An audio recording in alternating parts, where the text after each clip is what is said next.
pourrais titrer cela. Chronique d'un scandale d'État annoncé. Comment est-ce qu'il a été annoncé? C'était à partir du moment où il a été interdit aux journalistes des médias privés d'accéder au stade. C'était le début, c'était l'annonce de quelque chose qu'on cache. Chaque fois qu'on empêche les médias, les journalistes des médias privés de couvrir l'événement. La deuxième chose, c'est que quand on lit, n'est-ce pas, le communiqué de la CAF, ça fait rigoler quand même, ça fait rigoler de part et d'autre, que ce soit du côté de la CAF comme du côté des autorités du football camerounais. Pourquoi ça fait rigoler?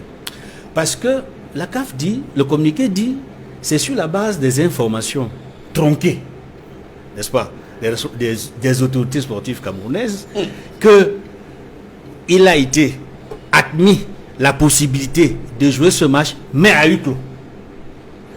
De deux choses, soit la CAF estime que son avis technique est vraiment importante au regard des matchs internationaux qui se jouent partout à travers le monde, et tiennent compte de la manière dont la FIFA, puisqu'il s'agit, n'est-ce pas, d'une compétition de Coupe du Monde, suit également ce qui se passe au Cameroun, estime que si il a un avis à donner, c'est de dire tout simplement que le stade d'Olembe n'est pas prêt pour accueillir un match international.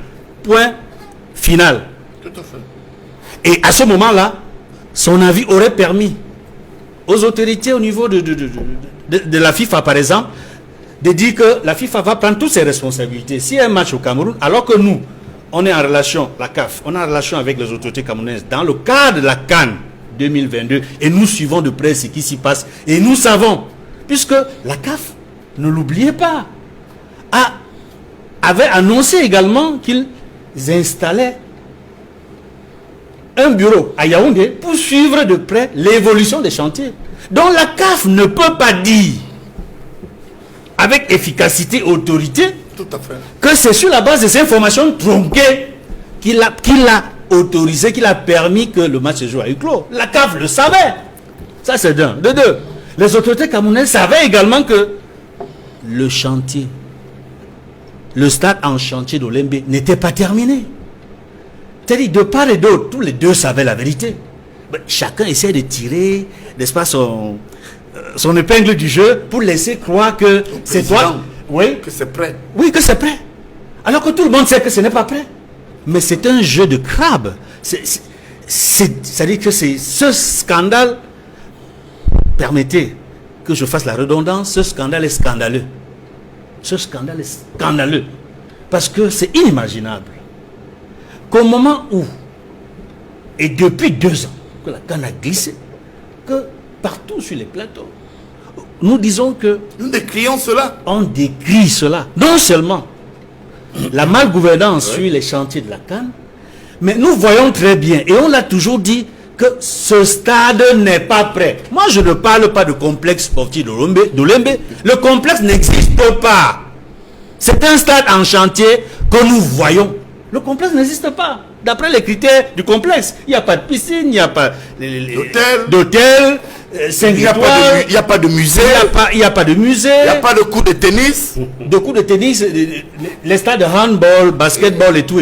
Non, le complexe sportif d'Olembe n'existe pas. Il faut dire la vérité. C'est un stade en chantier qui existe. C'est la raison pour laquelle le match s'est joué à huis clos. Pour que nous ne voyons pas comment le stade, à l'entrée, comme dans ses pourtours, est complètement en chantier. C'est une tricherie qui fait honte. Une tricherie grave. Une tricherie qui fait honte surtout au chef de l'État. Parce que ce stade était censé porter son nom. Je ne sais pas si le fait d'avoir annoncé que le match se joue au complexe sportif d'Olembe et non pas au complexe sportif Paul Biya, vraiment, est une façon de dire que ce stade ne va plus porter son nom. Donc ça veut dire qu'ils ont tué le président avant le temps. Ah oui. Non, c'est pour vous dire, pour être plus sérieux, que ce scandale fait mal. Pas seulement au Cameroun, pas seulement aux autorités camerounaises, mais à l'image du Cameroun à l'extérieur. Mais que veut-on montrer? À qui? Que Paul Biya n'existe plus. C'est ce qu'ils veulent montrer. Il faut le dire. Mais nous les biaïstes, nous pleurons. Mais est-ce qu'il existe, professeur? Moi, je vais vous dire une chose. S'il existe, qu'est-ce qu'il fait contre nous pleurons. Moi, je pleure. avec beaucoup de Camerounais, nous qui soutenons Paul Biya, nous disons, est-ce que Paul Biya devrait sortir comme ça du pouvoir par la petite porte? Même en 2018, c'était la même chose. Non. Oui.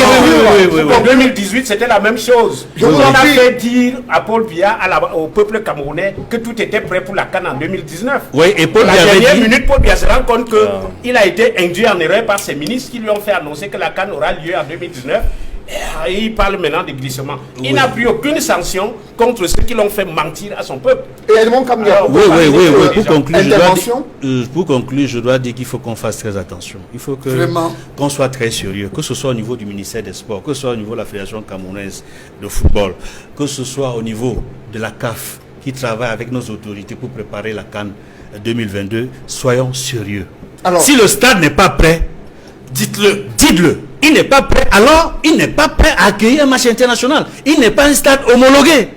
Est-ce que dans cette tricherie organisée, on a voulu faire croire à l'opinion publique nationale et internationale que ce qui est dit, parce qu'il y a un message subliminal qu'il faut noter là, parce que ils ont voulu à tout prix, c'est-à-dire ceux qui ont tout fait pour qu'il y ait un match malgré tout au stade Olembe veulent faire croire que ce stade est quand même prêt à accueillir l'ouverture et la clôture de la CAN 2022. C'est faux.